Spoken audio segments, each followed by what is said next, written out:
Hello, welcome to the Uplifted Hand. Kai is still working, I'm still rolling. I don't feel great today, so you're going to have to bear with my raspy voice. Today we're going to go over Nehemiah 2, 4, and 5. Before we begin fully, let's do a little bit of a playback. I'm going to just remind us of what happened in Ezra 8 through 10 and Nehemiah 1 so that we're not completely lost whenever we go into Nehemiah 2. So, where we are now, the Lord had been faithful every step of the way. The temple had been rebuilt, sacrifices had resumed, and Ezra had returned to Jerusalem to teach God's law. As the people repented and renewed their covenant with the Lord, there was hope for Israel once again. Yet one painful reminder remained: Jerusalem's walls still lay in ruins, leaving the city vulnerable and its people discouraged. Now, far away in the Persian capital, a faithful servant named Nehemiah heard the news. When he learned that the wall of Jerusalem also is broken down and the gates thereof were burned with fire, his heart was broken. He wept, he fasted, and he prayed for many days, asking God to open a way for him to help. And at last, the Lord answered his prayers. Now we can fully dive in. Nehemiah 2, verses 1 through 20. A burden for Jerusalem. Months after Nehemiah's heartfelt prayer, King Art, not going to say the whole thing, King Art notices the sadness on his face and asked what troubled him. After silently praying for courage, Nehemiah asked permission to return to Jerusalem and rebuild its broken walls. To his surprise, the king agreed and also provided letters for safe passage and timber for the gates. When Nehemiah arrived, he quietly rode through the city by night, carefully examining the ruins before sharing his plan with the people. He invited them with simple, powerful words to join him in rebuilding Jerusalem's wall.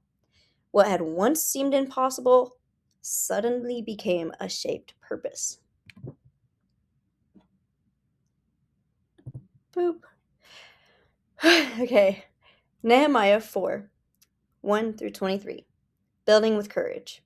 As the walls began to rise, so did the anger of Israel's enemies. Sanballat and Tobiah mocked the builders, laughed at their efforts, and threatened to attack Jerusalem. Now fear was spreading among the people, but Nehemiah responded with both prayer and action. Guards were posted around the city, and every family continued the work. Many carried stones with one hand while holding a weapon in the other, ready to defend the city if danger came. Nehemiah reminded them, "Be not ye afraid of them. Remember the Lord, which is great and terrible." Their faith did not remove the opposition, but it gave them courage to keep building. Now we're in Nehemiah 5, verses 1 through 19. The enemy within.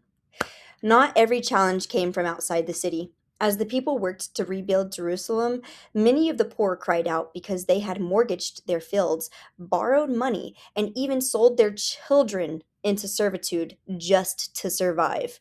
Sadly, these burdens had been placed upon them by their own fellow Jews. Nehemiah was deeply grieved. He confronted the wealthy leaders, calling them to restore what they had taken and to care for their brothers and sisters. The walls could not truly protect Jerusalem if God's people were unwilling to love one another. A city built on justice and compassion would stand far stronger than one built with stones alone. Think upon me, my God, for good. Now let's listen to the Come Follow Me. Nehemiah teaches us that rebuilding God's kingdom requires more than determination. It requires faith, prayer, courage, and compassion. He sought the Lord before making decisions, trusted him when opposition came, and refused to ignore the needs of those around him. Whether rebuilding broken walls or broken relationships, the Lord invites us to continue his work with willing hands and faithful hearts. As we remember him and care for one another, he can he can accomplish far more through us than we could ever do alone. Now the questions I want to ask are: Nehemiah prayed, he planned, and then acted.